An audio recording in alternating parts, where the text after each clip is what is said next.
Hey friend, welcome back to my channel. This week I am answering another question from the question box, and that is, how do you know which is the right brush to use when you are painting with oils? Well, today I'm going to tell you that answer by showing you how I am painting this little mini cactus in a pot. Isn't it cute? But honestly, I really only have a few brushes that I use consistently. So today I'm going to show you exactly which brushes I rely on, why I use them, and how they affect the brush strokes that I do. And make sure you hang around to the end, because I am going to show you the one brush that I absolutely hate and I always throw in the bin. And like always, I like to give away something free. Go to the link below, paintingwithheather.com/photovault, and you can actually paint one of these little mini paintings. I've got lots of gridded up images for you. It's all free. Go and have a look at that. But let's have a bit of fun with this little mini painting and showing you how I use certain brushes for certain brush strokes. Let's go. My absolute favorite is the filbert brush, because it has a round edge and you can get straight lines easily. See how it's thin when you turn it, and then it is flat when you have it flat on. And it is so wonderful to be able to come in to get nice straight edges. And it leaves less brush strokes because you don't have like that flat edge for a flat brush. And really good for blending. You wipe your brush with paper towel and you can go back and blend really well with these brushes. They're so versatile. I prefer them much more than the round brushes. That's a little filbert brush, and I'm just showing you here my terrible filbert brush, which I wasn't going to use. I put it away. It was very furry. I like them when they're really flat like this, so you can get thin lines as well as thicker lines and use them for blending. It's my most favorite out of all brushes. I will show you in a minute another brush that I love to use. Not as much, but I definitely do use a lot of it. Not as much, but I definitely do use it, which is a round brush.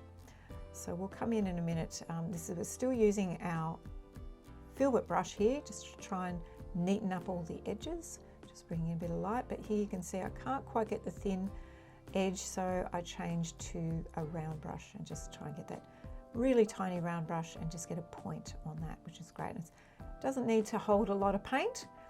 Just needs enough for that small area. So here I've gone back to my filbert brush. It's a bit of a smaller one, slightly smaller than the other one. And I like to turn my canvases around so that I can actually use the brush and get that effect. If I was doing a background, I would use a very big one of these filbert brushes, because when you want to get a smooth background, and here you can sort of see the same effect, is I want to leave no brush strokes.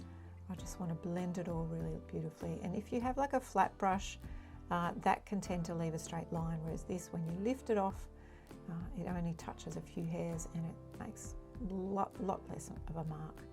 So I'm just really enjoying playing around with this brush, and I'm going to show you another brush in a minute.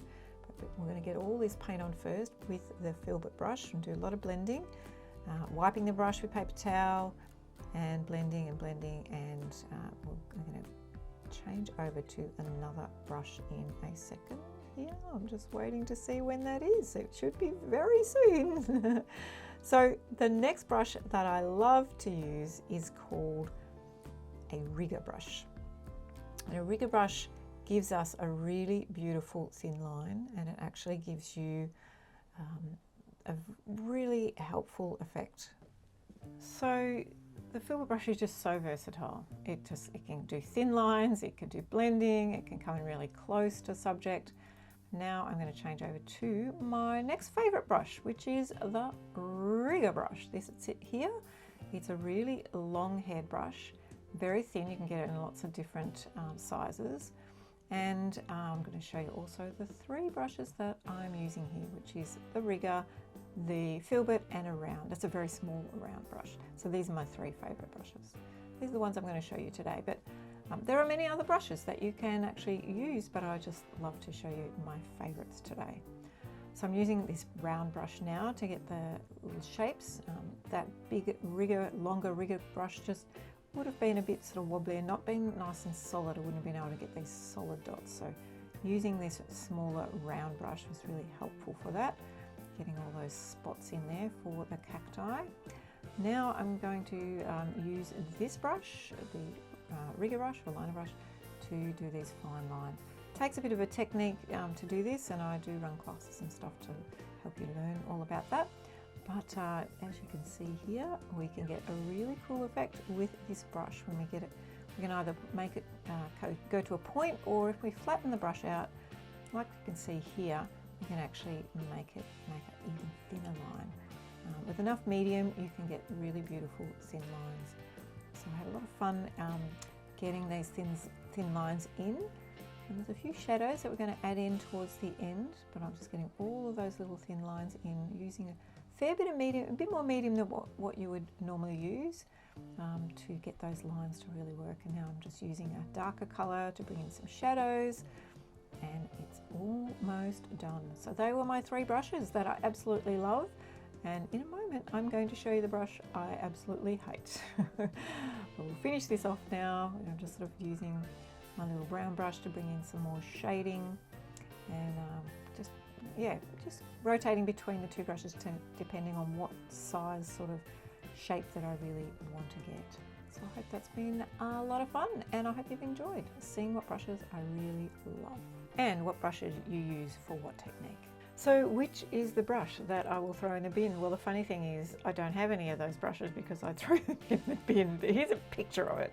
It is called a fan brush, I think, and I don't like it because it isn't predictable. And because I do photorealistic painting, I need my brushes to be predictable. I need to know exactly what they're going to do, where they're going to do. I know those brushes are their favourites for some, to do really interesting effects for I don't know what, but go for it. And if you're one of them, you can put a comment below and tell me I'm wrong, but I don't like them at all, but we all have our favourites.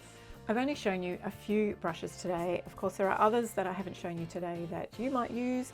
Please leave a comment below if you like the brush that I throw in the bin, if you use it for something, or if you have other brushes. Comments do help my channel, so that would be really cool. Don't forget, there's also that free link below that you can go to and get a gridded up image every week. We put something new up there for you, just as a gift from me. Well, I hope you have enjoyed today. I always enjoy giving you a little bit of wisdom. Have a good week until I see you next week.